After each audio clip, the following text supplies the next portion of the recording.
All right, this is Chad from Backyard Sense. Um, I'll do a bunch of these videos as the season goes on because a lot of people will ask, what am I using, what am I doing, scrape setup and so forth. So I'm going to show you quickly here. It's August 13th and it's 90 degrees and it is hot here in Massachusetts. So what I want to show you is this was originally a scrape, a natural scrape. Okay, I'm going to tip of a swamp.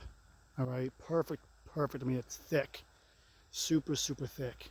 Okay, and as you see right here, that used to be the branch for the licking branch. Okay, and then there was some more that came out and so forth, and what ended up happening is that the bucks will break them.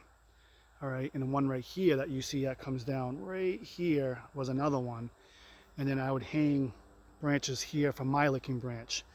So because we're still in the summer here and starting to get into that fall habitat, or fall habits I should say, this is my licking branch. Okay, natural, hanging. It'll do good for now. I do have bucks and does that rip them down as they grab them with their teeth and pull them off.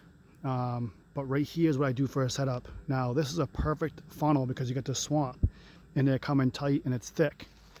So you gotta scout, you gotta find these areas. I've been taking over this scrape for about 5 years now with my scent.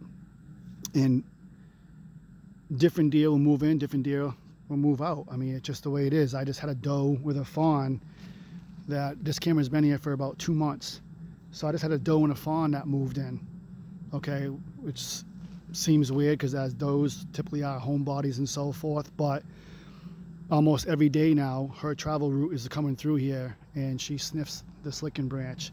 And I actually got a doe that came down and kind of like, no, the first time I ever seen it, like rub her nose on the ground, move some leaves around, because what I do is take a bunch of leaves in the scrape and put the scent. So I run 4 scents consistently all year long. Right now it's pre-season that goes till like the middle of October, and I run buck and doe licking branch, which is 2, and then buck and doe scrape, which is 2. I have sprays and gels for the licking branch, and then I have a liquid for the ground. I try to keep it as natural as I can, so when you're using a scent wick, I love using branches like this that you can hang and so forth, nestle them in, so that way it's just natural. Yes, bucks will take off of them sometimes on their horns and so forth, but it just keeps everything super natural, because you want to fool these old does. The does are hard to fool, so you get them to come through and leave their scent here is what the whole game is. You're bringing fresh meat in here, fresh does. You're bringing in the intruder buck. The does come through, they leave their scent, they chew on the licking branch, they pee in the scrape, and then now you have your resident deer coming in here and using this and keeping it active. So like I said, right now everything's changing up. So this is my setup: 4 scents, buck and doe, licking branch, buck and doe, scrape, and then all the way through the season I'll change. After October, like second week of October, I will go into the regular scent, and then I'll go into like late November, October and early November, probably through November, I do the rut. Everything is made to what the deer are as far as their scent and their scent level, pretty much how active they are. So it's all made for that.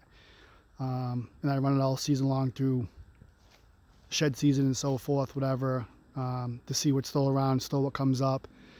I have deer make scrapes in April. So check it out. I'll post this video up, obviously, everywhere I possibly can. Any more questions, please ask. Keep those scrapes fresh.